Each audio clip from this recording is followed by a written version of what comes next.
Good afternoon everyone. மழையோட தாக்கமா என்னன்னு தெரியல. 50% தான் அட்டெண்டன்ஸ் இருக்கு. சரி பரவாயில்ல. போன ஹவர் எப்படி இருந்துச்சுன்னு தெரியல. இல்ல நான் மோசமா எடுக்கிறேனான்னு தெரியல. சரி எனிவே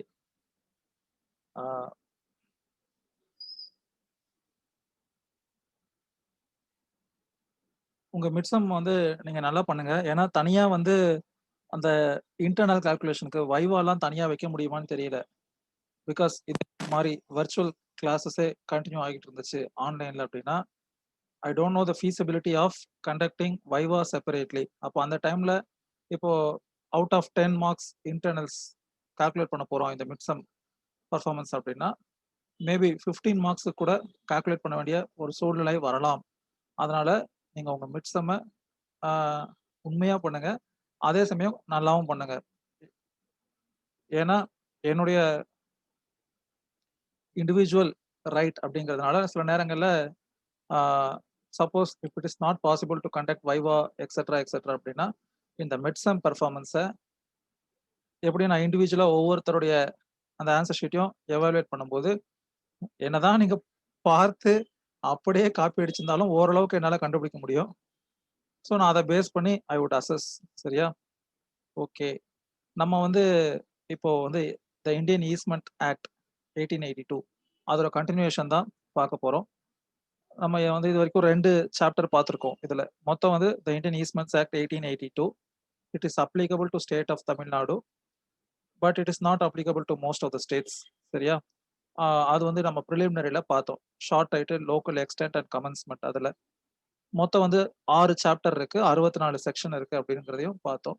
ஈஸ்மெண்ட்ஸ் அண்ட் லைசன்சஸ் இது 2 தான் முக்கியமான topic to be discussed under this act. அதுல லாஸ்ட் சாப்டர் தான் லைசன்சஸ், சாப்டர் 6. சரிங்களா? நம்ம இப்போ வந்து செக்ஷன் பை செக்ஷனே போவோம். ஆஸ் யூஷுவல் நமக்கு டைம் நல்லா நிறைய இருக்கு, ஒன்றும் அவசரம் இல்லை. இப்போ நம்ம இன்னைக்கு பார்க்கக்கூடிய சாப்டர் வந்து சாப்டர் 3, இன்சிடென்ட்ஸ் ஆஃப் ஈஸ்மெண்ட்ஸ். ஈஸ்மெண்ட்ஸ்னா என்னங்கிறது by this time you should know. கொஞ்சம் கவனிப்பா இருந்தீங்கன்னா section 4 of this act defines ஈஸ்மெண்ட்ங்கிறதும் உங்களுக்கு இந்நேரத்துக்கு தெரிஞ்சிருக்கணும். சரியா? Incidents of easements chapter 3. ஈஸ்மெண்டோட தொடர்புடையவைகள் என்ன அப்படின்னு சொல்லக்கூடிய சாப்டர் தான் இன்சிடென்ட்ஸ் ஆஃப் ஈஸ்மெண்ட்ஸ். ஈஸ்மெண்டோட சம்பந்தப்பட்ட நிகழ்வுகள், தொடர்புடையவைகள் என்ன அப்படிங்கிறத டிஸ்கஸ் பண்றது தான் இந்த சாப்டர், இன்சிடென்ட்ஸ் ஆஃப் ஈஸ்மெண்ட்ஸ். சரியா? மொத்தம் வந்து செக்ஷன் 20ல ஆரம்பிச்சு செக்ஷன் 31 வரைக்கும் இருக்கு. ஸோ நம்ம அதில் ஃபர்ஸ்ட் பார்க்க போறது section 20, rules controlled by contract. Section 20 என்ன சொல்லுதுன்னா,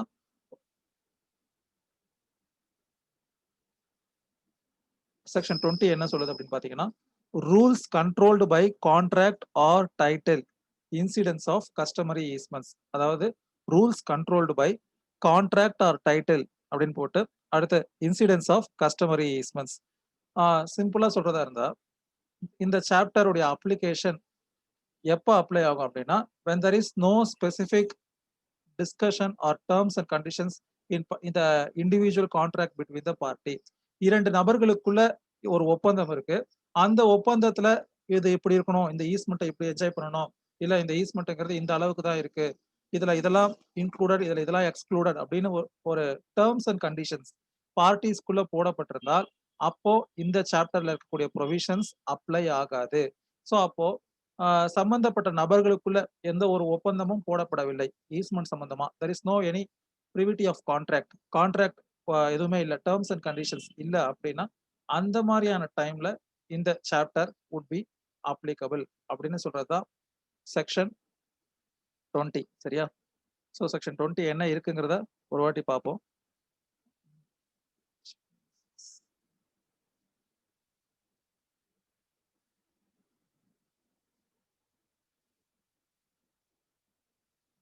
Section 20, rules controlled by contract or title. The rules contained in this chapter, that is the rules contained in this chapter are controlled by any contract between the dominant and servient owners relating to the servient heritage and by the provisions of the instrument or decree, if any, by which the easement referred to was imposed. So அப்போ என்ன சொல்லியிருக்காங்கன்னா, even though this chapter provides about incident to easements, easementோட தொடர்புடையவைகள் எதுன்னு இந்த சாப்டர்ல சொல்லியிருந்தாலும் கூட, if there is some separate contract between the dominant heritage and servient heritage, the owners of both the property with regard to servient heritage, ஏன்னா ஈஸ்மெண்ட்ங்கிறதே அந்த servient ஹெரிட்டேஜ்ல enjoy பண்ணக்கூடிய ரைட் இல்லையா? ஸோ அது சம்பந்தமா ஏதாவது ஒரு கான்ட்ராக்ட் இருந்துச்சு அப்படின்னா then this section is not applicable. அதே மாதிரி இந்த ஈஸ்மெண்ட் தொடர்புடைய ஒரு வழக்கு இருக்கு, a decree or an instrument, அதாவது ஒரு உயில்ல எழுதி வச்சிருக்காங்க இந்த ஈஸ்மெண்ட்டை எப்படி அனுபவிக்கணும், எந்த அளவிற்கு இதை அனுபவிக்கணும் அப்படிங்கிற விஷயத்தெல்லாம் சொல்லப்பட்டிருக்கு அப்படின்னா அந்த இன்ஸ்ட்ருமெண்ட்ல எப்படி இருக்கோ அதுபடி இருக்கும். அதே மாதிரி கோர்ட் டிகிரி, அதாவது இப்போ கோர்ட்ல ஏதோ ஒரு கேஸ் நடந்திருக்கு. ஸோ அந்த கேஸ் உடைய outcome it may be based on merit R it may be based on compromise memo. ஏதோ ஒரு வகையில டிகிரி ஆயிருக்கு சரியா, ஒரு சிவில் கேஸ்ல ஈஸ்மெண்ட் சம்பந்தமா ஒரு ஒரு வழக்கு தீர்வாயிருக்கு அப்படின்னா அந்த வழக்கின் தீர்வின் அடிப்படையிலையும் ஈஸ்மெண்ட் உடைய தொடர்புடைய சம்பவங்கள் கட்டுப்படுத்தப்படும். அப்போ இந்த provisions under this chapter, that is section 20 to 31 would not be applicable. அதுதான் வந்து சொல்றாங்க. Then incidence of customary easements, and when any incident of any customary easement is inconsistent with such rules, nothing in this chapter shall affect such incident. So அப்போ ஒரு contrary provision இருக்கு. அதாவது நம்ம ஏற்கனவே சொன்ன அந்த கான்ட்ராக்டுக்கும் இல்ல கோர்ட்டுல வாங்கின டிகிரிலையோ இல்ல அந்த இன்ஸ்ட்ருமெண்ட்ல இருக்கக்கூடிய டேர்ம்ஸ் அண்ட் கண்டிஷன்ஸ்க்கும் இப்ப நம்ம பார்க்கக்கூடிய செக்ஷன் 20 வரைக்கும் இந்த சாப்டர்ல இருக்கக்கூடிய இன்சிடென்ஸ் ஆஃப் ஈஸ்மெண்ட்ஸ்க்கும் ஏதேனும் ஒரு முரண்பாடுகள் இருக்கு. அப்ப எது ப்ரிவைல் ஆகும் அப்படின்னு பாத்தீங்கன்னா இந்த ப்ரொவிஷன்ஸ் ப்ரிவைல் ஆகாது. Only the conditions mentioned at that instrument or degree or in that particular contract entered between those two persons, dominant and servient heritage, அவர்களுக்குள்ள இருக்கக்கூடிய அந்த ஒப்பந்தம் தான் கட்டுப்படுத்துமே தவிர provisions of this section would not be applicable. இதுதான் section 20 சொல்றது சரியா.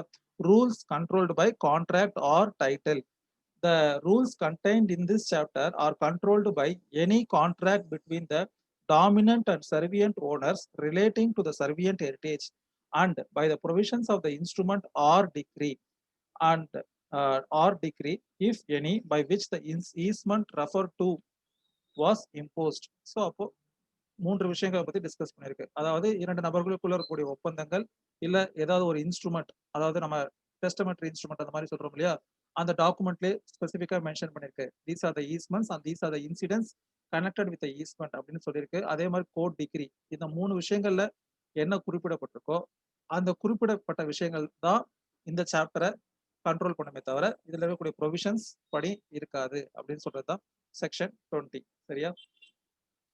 Section 21, bar to use unconnected with enjoyment, bar to use unconnected with enjoyment, அதாவது ஈஸ்மெண்டோட தொடர்பில்லாத விஷயங்களை ஈஸ்மெண்டோடைய போர்வையில பயன்படுத்துவதற்கு தடை விதிக்கப்படுது. அதுதான் section 21, bar to use unconnected with enjoyment and easement. இப்போ அந்த செக்ஷனோட உள்ள என்ன சொல்லிருக்குன்னு பார்ப்போம். செக்ஷன் 21, பார் டு யூஸ், பார்னா தடை, bar to use unconnected with enjoyment, அந்த ஈஸ்மெண்டோட என்ஜாய்மெண்ட்டுக்கு தேவையில்லாத ஒரு விஷயத்த ஈஸ்மெண்ட்ங்கிற போர்வையில அந்த டாமினன்ட் ஓனர் என்ன பண்ண முடியாது, என்ஜாய் பண்ண முடியாது. அதற்கான தடை தான் இந்த செக்ஷன் சரியா. an easement must not be used for any purpose not connected with the enjoyment of dominant heritage, அதோட தொடர்பில்லாத விஷயங்களுக்கு, because this chapter itself is with regard to incident of easements. அப்போ அந்த ஈஸ்மெண்ட் ஓடு தொடர்புடைய விஷயங்கள் எது, அந்த ஈஸ்மெண்ட்டை நடைமுறைப்படுத்துவதற்கு எதெல்லாம் செய்யணும் அப்படிங்கறது விஷயங்கள் இருக்கு. உதாரணத்துக்கு ஒரு பாதையை பயன்படுத்துறோம்னு வச்சுக்கோங்களேன், ஒரு 4 அடி விட்டுருக்காங்க, அந்த 4 அடி பாதையை பயன்படுத்தணும். அந்த பாதையை பயன்படுத்துறது எக்ஸெட்ரா எல்லாம் இருக்கு. பட் ஆனா அந்த பாதையை பயன்படுத்துறதுக்கு நீங்க மேல நடந்து போறதுக்கு ஒரு ஷெட் மாதிரி போடணும். அந்த ஷெட் மாதிரி போட்டாதான் நான் வெயில் இல்லாம அந்த இடத்துக்கு போயிட்டு வர முடியும் அப்படிங்கிற மாதிரிலாம் நம்ம டேர்ம்ஸ் அண்ட் கண்டிஷன்ஸ் இம்போஸ் பண்ண முடியாது. Because accessing is different, providing unnecessary burden on the servient heritage is different. அத வந்து சட்டம் என்ன பண்ணல, அனுமதிக்கவில்லை சரியா.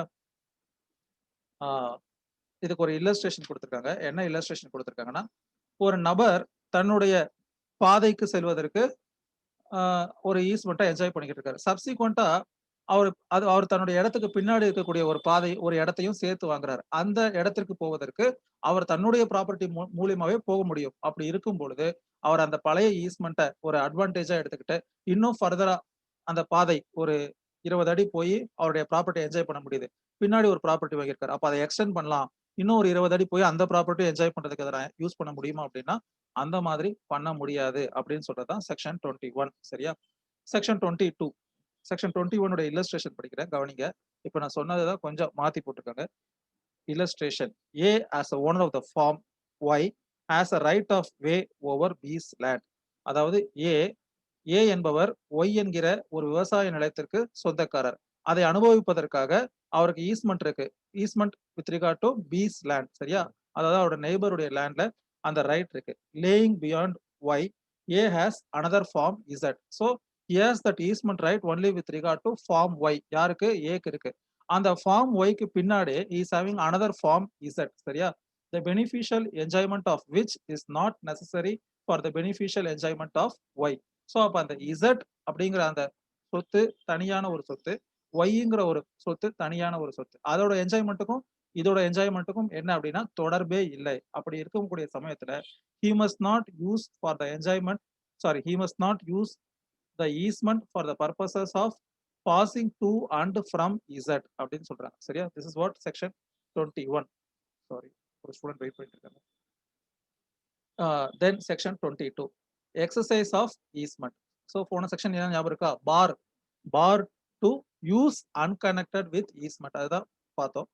பார் to use unconnected with easement சரியா? now section 22 exercise of easement, confinement of exercise of easement. Exercise of easement, confinement of exercise of easement. அப்போ ஈஸ்மெண்ட்டை எந்த அளவிற்கு பயன்படுத்தலாம், அதனுடைய எல்லைகள் என்ன அப்படிங்கிற சொல்றது தான் section 22 exercise of easement. I am exercising this right. Easement is a right இல்லையா? நான் ஏற்கனவே சொன்ன மாதிரி it is not an interest over a person property or it is not a first of all it is not a right, it is a right of enjoyment அவ்வளவுதான். So exercise of easement, confinement of exercisement of easement. To what aspects this right is confined, எதற்குள் அது வரையறுக்கப்பட்டிருக்கு அப்படிங்கறத section 22ல define பண்றாங்க.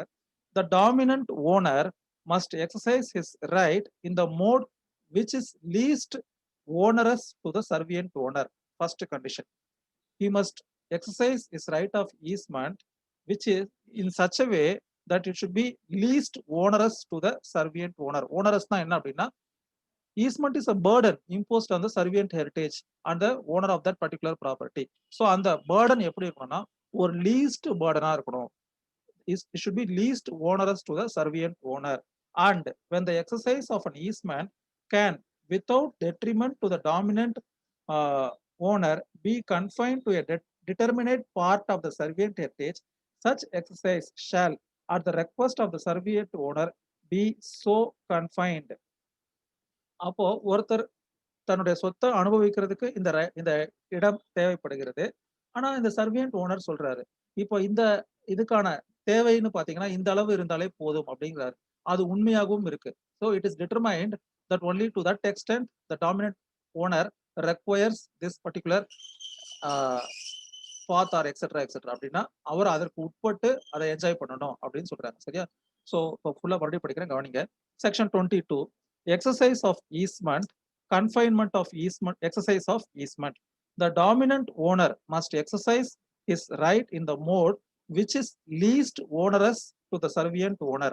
And when the exercise of an easement can without detriment to the dominant owner, அவருக்கு அதுல அந்த exercise பண்றதுல அவருக்கு எந்த ஒரு பாதகமும் ஏற்படவில்லை அப்படின்னா, யாருக்கு? டாமினன்ட் ஓனருக்கு எந்த ஒரு பாதகமும் ஏற்படவில்லை அப்படி என்றால் an easement can without detriment to the dominant owner be confined to a determinate part of the servient heritage. அந்த servient ப்ராப்பர்ட்டில ஏதோ ஒரு தீர்மானிக்கப்பட்ட ஒரு பகுதியில அதை என்ஜாய் பண்ணிக்க முடியும் அப்படின்னு சொன்னா you should confine only to that particular determined part. தீர்மானிக்கப்பட்ட பகுதி சரியா? determinate part, confined to the determinate part of the servient heritage. Such exercise shall at the request of the servient owner be so confined. அப்போ it can be determined to one smallest portion of that servient heritage அப்படின்னா அந்த போர்ஷனை மட்டும் அவருக்கு என்ன பண்ணலாம், he can exercise his right of easement. சரியா, இதுதான் செக்ஷன் 22. அப்ப அவங்க என்ன சொல்றாங்கன்னா, it should be least onerous, அவருக்கு மிகப்பெரிய ஒரு பேர்டனாக இல்லாமல் குறைஞ்சபட்ச ஒரு லயபிலிட்டியை இம்போஸ் பண்ணக்கூடியதா இருக்கணும் அப்படின்னு சொல்றதுதான் செக்ஷன் 22. இன்சிடென்ட் ஆஃப் ஈஸ்மெண்ட்ஸ் நம்ம பார்த்துக்கிட்டு இருக்கோம். சரியா, ஈஸ்மெண்டோடைய தொடர்புடைய விஷயம் அப்படிங்கிறதுக்காக நம்ம என்ன வேணாலும் பண்ணலாம் அப்படின்னு இல்லாம சட்டத்துக்கு உட்பட்டு எந்த அளவிற்கு அந்த இன்சிடென்ட்ஸ் ஆஃப் ஈஸ்மெண்ட்ஸ் இருக்கணுங்கிறத நம்ம இப்ப பார்த்துட்டு இருக்கோம். Now section 23, right to alter mode of enjoyment. Right to alter mode of enjoyment, அதாவது ஈஸ்மெண்ட்டை என்ஜாய் பண்ணக்கூடிய அந்த வழிவகைகளை மாத்திக்க உரிமை இருக்கா இல்லையா, யாருக்கு, டாமினன்ட் ஓனருக்கு உரிமை இருக்கா இல்லையா, எந்த அளவுக்கு இருக்கு. Right to alter the mode of enjoyment subject to the provisions of section 22. That is there is no compromise with regard to exercise of enjoyment of easement. சரியா, எக்ஸசைஸ் ஆஃப் தட் என்ஜாய்மெண்ட் எப்படி அவர் அதை அனுபவிக்க வேண்டும் அப்படிங்கறத section 22ல சொல்லிட்டாங்க. அதுல எந்த காம்ப்ரமைஸும் இல்லை. சரியா, subject to the provisions of section 22, the dominant owner may from time to time alter the mode and place of enjoying the easement, alter the mode and place of enjoying the easement, provided that he does not thereby impose any additional burden on the servient heritage. So whether he, from time to time he can alter the mode of enjoyment, பண்ண முடியுமா, முடியும் அப்படின்னா எதற்கு உட்பட்டு அப்படின்னா, it should not impose any additional burden on the servient heritage. அப்புறமா ஒரு exception கொடுத்திருக்காங்க. என்ன எக்ஸெப்ஷன் அப்படின்னு பாத்தீங்கன்னா, the dominant owner of a right of way cannot vary his line of passage at pleasure even though he does not thereby impose any additional burden on the servient heritage. அப்ப அந்த பாதையை அகலப்படுத்துறதுக்கோ, இப்ப நான் 3 அடி விட்டுருக்கேன், இதை இன்னும் 4 அடி, அந்த மாதிரியான ஆல்டரேஷன் பண்ண முடியாது. Because it is imposing burden as to the servient heritage. அப்போ அந்த மோடு வந்து எப்படி இருக்கலாம் அப்படின்னா, எக்ஸ்ட்ரா பேர்டனை இம்போஸ் பண்ணாம இப்ப இருக்கிற விஷயத்த மேற்கொண்டு பாதகம் பண்ணாம இன்னும் அதிகப்படுத்தாம இருக்கணும். ஒரு இல்லஸ்ட்ரேஷன் கொடுத்திருக்காங்க. இந்த இல்லஸ்ட்ரேஷன் பார்த்தா உங்களுக்கு புரியும், கவனிங்க. A, the owner of the sawmill has a right to flow of water sufficient to work the mill. He may convert the sawmill into a corn mill, provided that it cannot be provided that it can be worked by the same amount of water. It can be worked by same amount of water. So இப்போ அந்த விவசாய நிலங்கள் இருக்கு இல்லையா, இப்போ ஒருத்தருடைய கிணற்றில இருந்து தண்ணியை இன்னொருத்தருடைய இதுக்கு பாய்ச்சுவதற்கு ரைட் போட்டிருக்காங்க. அப்போ அந்த விவசாய நிலத்துல அவர் வந்து எவ்வளவு தண்ணி எடுப்பாரோ ஒரு குறிப்பிட்ட அளவு இருக்கும், காலையும் மாலையும் இவ்வளவு எடுத்துக்கலாம் அப்படிங்கிற ஒரு டேர்ம்ஸ் அண்ட் கண்டிஷன்ஸ் இருக்கும். அதுக்கு உட்பட்டு அவர் தன்னுடைய நிலத்துல வேற ஏதாவது விளைவிக்கலாம், இல்ல வேற ஏதாவது ஒரு பயன்பாட்டிற்கு கூட அந்த நீரை பயன்படுத்திக்கலாம் அப்படிங்கிற மாதிரி சொல்றாங்க. அதே மாதிரி mode of enjoyment, say for example, வாட்டருடைய quantity has been decided by way of easement, இவ்வளவு தண்ணி அளவு எடுக்க வேண்டும் அப்படின்னு சொல்லிட்டு, அப்ப அந்த தண்ணியை எடுத்துக்கிட்டு வரக்கூடிய அந்த விதத்தை அவர் மாத்திக்கலாம். ஒரு இரிகேஷன் டைப்பா அவர் மாத்திக்கலாம், ஒரு ஸ்பிரிங்க்லர் இரிகேஷனா மாத்திக்கலாம், இல்ல இப்ப என்ன கரண்ட் ட்ரெண்டா இருக்கோ அதுக்கு ஏற்பட்டு மாத்திக்கலாம். But it should not impose a burden with regard to dominant heritage or dominant owner. ஏற்கனவே இருக்கக்கூடிய அந்த ரைட் டு எக்ஸசைஸுக்கு உட்பட்டு you can alter the mode of enjoyment without imposing the burden அப்படின்னு சொல்லியிருக்காங்க. அப்புறம் ஒரு எக்ஸப்ஷன் என்ன கொடுத்திருக்காங்கன்னா, with regard to right to way you cannot extend that even though it is not causing any burden on the servient heritage. Right to வேவை பொறுத்த வரைக்கும், அதாவது பாதைக்கான ஈஸ்மெண்ட்டை பொறுத்த வரைக்கும் அது வந்து ஒரு சர்வியன்ட் ஹெரிட்டேஜுக்கு பாதகமா இல்லை அப்படிங்கிறதுனால அதை நீங்க என்ன பண்ண முடியாது, ஆல்டர் பண்ண முடியாது அப்படிங்கிறது தான் section 23, right to alter mode of enjoyment. சரியா, now section 24, right to do acts to secure enjoyment. Right to do acts to secure enjoyment. So as this name suggest, நான் என்னுடைய ஈஸ்மெண்ட்டை என்ஜாய் பண்றதுக்கு சில விஷயங்களை நான் முன்கூட்டியே செய்து வைக்கணும். அந்த விஷயத்த செஞ்சு வச்சா தான் நான் என்னோட ஈஸ்மெண்ட்டை என்ஜாய் பண்ண முடியும். அந்த மாதிரியான விஷயங்களை செய்வதற்கு இருக்கக்கூடிய உரிமை. So as this name suggest, இந்த செக்ஷனுடைய பேர் என்ன சொல்லுது, section 24, right to do acts to secure enjoyment. அப்ப இந்த ரைட் யாருக்கு இருக்கு, சர்வியன்ட் ஹெரிட்டேஜுக்கு டாமினன்ட் ஹெரிட்டேஜ் டாமினன்ட் ஓனருக்கு இந்த ரைட் இருக்கு. இன்சிடென்ட்டை என்ஜாய் பண்றதுக்கு அவருக்கு சில விஷயங்களை செய்வதற்கு உரிமம் வழங்கப்பட்டிருக்கு. அது என்னன்னு பார்ப்போம். The dominant owner is entitled as against the servient owner. Section 24, right to do acts to secure enjoyment. The owner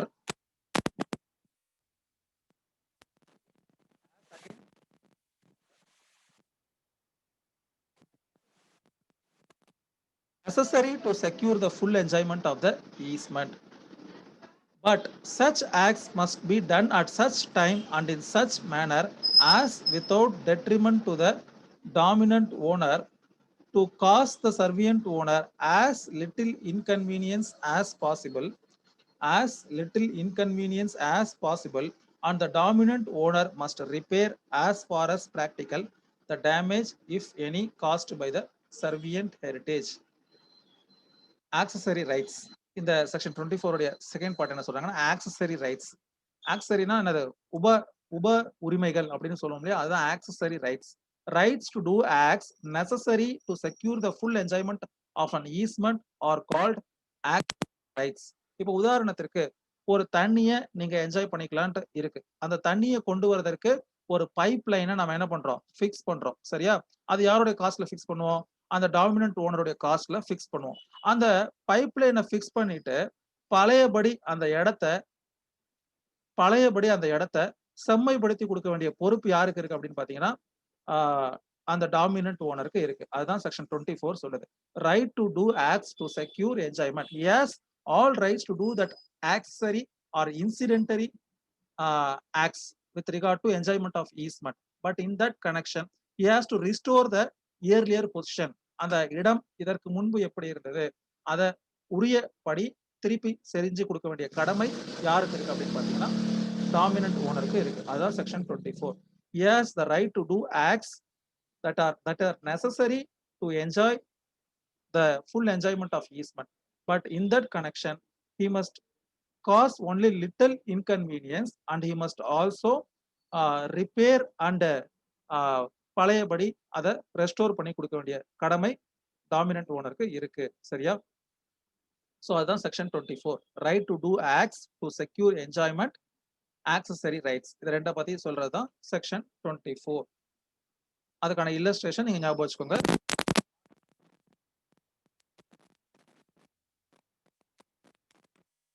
அந்த பைப்லைன் வெளியில தெரியாம இல்ல அதனால எந்த ஒரு டிஸ்டர்பன்ஸஸும் இல்லாம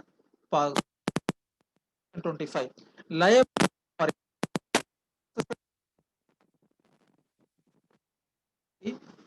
for expenses necessary for preservation. ஒரு ஈஸ்மெண்ட் அந்த ஈஸ்மெண்ட் தொடர்ந்து எந்த ஒரு சப்ஜெக்ட் மேட்டர் ஆஃப் தட் லேண்ட்ல ஒரு ஈஸ்மெண்ட் இருக்குன்னு வச்சுக்கோங்களேன். அதாவது இப்போ உங்களுக்கு இந்நேரத்துக்கு தெரியும் இல்லையா டாமினன்ட் ஓனர்னா யாரு, சர்வியன்ட் ஓனர்னா யாரு அப்படின்னு சொல்லிட்டு. ஒரு ஃப்ரெண்டு இப்போதான் ஜாயின் பண்றாங்க.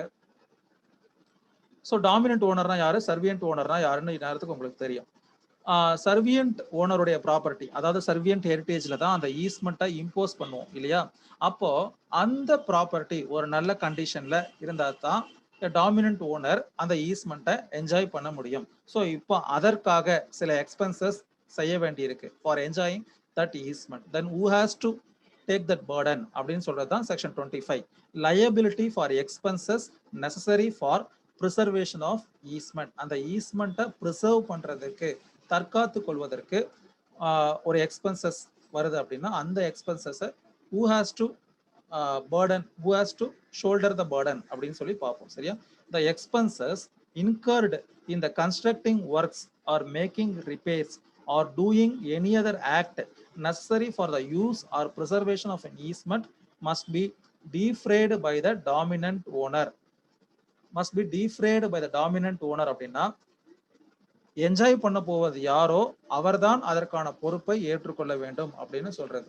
இப்போ that easement is with regard to not to do any act. அமைதியா இருந்தாலே அந்த ஈஸ்மெண்ட் என்ஜாய் பண்ண போறோம்னா then it is a different thing. But you have to do certain works for better enjoyment of this easement அப்படின்னு சொன்னா அந்த பலனை dominant owner enjoy பண்ணும் போது you should only take the responsibility of that particular aspects. அதுதான் section 25 சொல்லுது. சரியா? அப்போ dominant owner should always ensure that he is taking necessary step for enjoyment. அந்த என்ஜாய்மெண்ட் ஒரு பெரிய அளவுல இன்கன்வீனியன்ட்டை காசு பண்ணக்கூடாது. அதுக்கு என்னென்ன செலவுகள் தேவைப்படுதோ அந்த செலவுகளை அந்த டாமினன்ட் ஓனர் ஏத்துக்கணும். சரியா? தென் செக்ஷன் 26 லயபிலிட்டி. நான் இப்ப சொல்லிக்கிட்டு இருக்கக்கூடிய இந்த செக்ஷன்ஸ் எல்லாமே ஒரு முக்கியமான ஃபர்ஸ்ட் நம்ம பார்த்த செக்ஷன் 22 என்ன பார்த்தோம் அப்படின்னா, these provisions in this chapter is applicable only in the exclusion of contract. அதாவது இரண்டு நபர்களுக்குள்ள எந்த ஒரு ஒப்பந்தமும் இல்ல, எந்த ஒரு டேர்ம்ஸ் அண்ட் கண்டிஷன்ஸும் இல்ல அப்படின்னா தான் மட்டும்தான் இந்த செக்ஷன்ஸ், இந்த இப்ப நம்ம பார்த்துட்டு இருக்கிற செக்ஷன்ஸ் எல்லாம் அப்ளை ஆகும். ஸோ நீங்க அதை எப்பயுமே மைண்ட்ல ஃபிக்ஸ் பண்ணிக்கோங்க. அப்ப இரண்டு நபர்களுக்குள்ள ஒப்பந்தம் இருந்துச்சுன்னா இந்த ப்ரொவிஷன்ஸ் அப்ளை ஆகாது. இரண்டு நபர்களுக்குள்ள ஏற்கனவே ஒரு வழக்குல ஒரு டிகிரியில மென்ஷன் பண்ணிருக்காங்க, இந்த ஈஸ்மெண்ட்டை இப்படிதான் என்ஜாய் பண்ணணும் அப்படி தெளிவுபடுத்தப்பட்டிருக்கு அப்படின்னா அந்த மாதிரியான கேசஸ்க்கும் இந்த செக்ஷன்ஸ் அப்ளை ஆக முடியாது. அதே மாதிரி ஒரு இன்ஸ்ட்ருமெண்ட்ல கன்வே பண்ணிட்டாங்க அப்படின்னா அப்ப அந்த மாதிரியான கேசஸ்க்கும் இந்த ப்ரொவிஷன்ஸ் அப்ளை ஆகாது. சரியா? Now will move on to section 26 liability for damage from want of repair. Liability for damage from want of repair, where an easement is enjoyed by means of an artificial work, the dominant owner is liable to make compensation for any damage to the servient heritage arising from the want of repair of such work. அதாவது ஏதாவது ஒரு விஷயங்கள் செய்ய வேண்டியிருக்கு, எல்லாமே கிட்டத்தட்ட ஒரே மாதிரியான விஷயங்கள் தான். அவங்க என்ன சொல்றாங்கன்னா, இந்த ஈஸ்மெண்ட்டை என்ஜாய் பண்றதுக்கு நீங்க ஒரு ஆர்டிஃபிஷியலா ஏதோ ஒரு விஷயம் செய்ய வேண்டியிருக்கு. ஒரு டக்ட், அதாவது ஒரு பைப் லைன் ஃபிக்ஸ் பண்ண வேண்டியிருக்கு, இல்ல எக்ஸெட்ரா எக்ஸெட்ரா ஏதாவது ஒரு வகையில ஏதாவது ஒரு செயல்பாடுகள் செய்ய வேண்டியிருக்கு. அந்த செயல்பாடுகளின் விளைவாக அந்த சர்வியன்ட் ஹெரிட்டேஜ் உடைய ப்ராப்பர்ட்டி சேதமாகுது, டேமேஜ் ஆகுது அப்படின்னா the dominant owner is liable for damage required for want of repair. அதுதான் செக்ஷன் 26 சொல்லுது. சரியா? Section 27 servient owner not bound to do anything. servient owner not bound to do anything. அவர் வந்து எதுவுமே பண்ண வேண்டியது இல்லை அப்படின்னு சொல்றாங்க. எப்போ அப்படின்னா, the servient owner is not bound to do anything for the benefit of dominant heritage and he is entitled as against the dominant owner to use the servient heritage in any way consistent with the enjoyment of the easement, but he must not do any act tending to restrict the easement or to render its exercise less convenient. So section 27 speaks about two aspects. ஒன்னு என்ன சொல்றாங்கன்னா, சர்வியன்ட் heritage இந்த ஈஸ்மெண்ட்டை dominant owner enjoy பண்றதுக்காக எதுவுமே நீங்க செய்யாமல் இருக்கணும். ஆனால் நீங்க அப்படி செய்யாமல் இருக்கும்போது கூட உங்களுடைய ரைட்டை நீங்க என்ஜாய் பண்ணிக்கலாம். சர்வியன்ட் ஹெரிட்டேஜை நீங்க யூஸ் பண்ணிக்கலாம், அந்த போர்ஷனை மட்டும் அமைதியா விட்டுட்டு. உங்களுடைய செயல்பாடுகள்னால அந்த டாமினன்ட் ஓனருக்கு இருக்கக்கூடிய அந்த ஈஸ்மெண்ட் ரைட் என்ன ஆயிடக்கூடாது, பாதிப்பு ஏற்படாம பார்த்துக்கணும் அப்படின்னு சொல்றதுதான். அதாவது last 2 lines of this section says, but he must not do any act tending to restrict the easement or to render its exercise less convenient. அப்ப அந்த ஈஸ்மெண்ட்டை பாதிக்கவும் செய்யக்கூடாது, அந்த ஈஸ்மெண்ட்டை அவர் என்ஜாய் பண்றது எந்த வகையிலையும் தடைப்பற்றவும் கூடாது. சப்ஜெக்ட் மேட்டரும் should not be affected and his right to exercise should not be affected. அவர் அதை என்ஜாய் பண்ண முடியாமையும் செஞ்சிடக்கூடாது. ஈஸ்மெண்ட் இருக்கக்கூடிய அந்த particular portion R particular concern இது அதுலயும் எந்த பாதிப்பையும் வந்துடக்கூடாது. அமைதியா இருக்கணுங்கிறது இதெல்லாம் இன்க்ளூசிவ் அப்படிங்கிற அர்த்தம். சரியா? So this is what section 27. அதாவது இப்ப அதுக்கு ஒரு இல்லஸ்ட்ரேஷன் கொடுத்திருக்காங்க பாருங்க. A as owner of a house has a right to lead water through B's land. B is not bound as a servient owner to clear the water course for that purpose. அதாவது தண்ணி எடுத்துக்கிறதுக்கு உரிமை இருக்கு, அந்த தண்ணி வர பாதையில ஒரு அடைப்பு ஏற்பட்டிருக்கு, அப்ப அதெல்லாம் யார் சரி பண்ணணும்னா அதற்காக இவர் சரி பண்ணணும்னு அவசியம் கிடையாது. அதெல்லாம் அவருக்காக என்ஜாய்மெண்ட்டுக்காக இருக்கு அப்படின்னா the dominant owner has to take the responsibility அப்படின்னு சொல்றதுதான் செக்ஷன் 27. சரியா? Section 28 extent of easements. Section 28 வந்து கொஞ்சம் பெரிய செக்ஷன். extent of easements. ஈஸ்மெண்ட்னா என்னங்கிறது நமக்கு ஏற்கனவே தெரியும். அதோட எக்ஸ்டென்ட், அதாவது அது எப்படியெல்லாம் நீட்டிக்கப்படுது அப்படிங்கறத சொல்றதுதான் section 28. Extent of easements. With respect to the extent of easements and the mode of their enjoyment. With respect to the extent of easements and their mode of enjoyment. To what extent easement can be extended, எந்த அளவிற்கு ஈஸ்மெண்ட்டை நீட்டித்துக் கொள்ளலாம், அதுக்கப்புறமா and the mode of their enjoyment, the following provisions shall take effect. So section 28 is important as with regard to the extent of easements and the mode of their enjoyment. With respect to the extent of easements and the mode of their enjoyment, the following provisions shall take effect.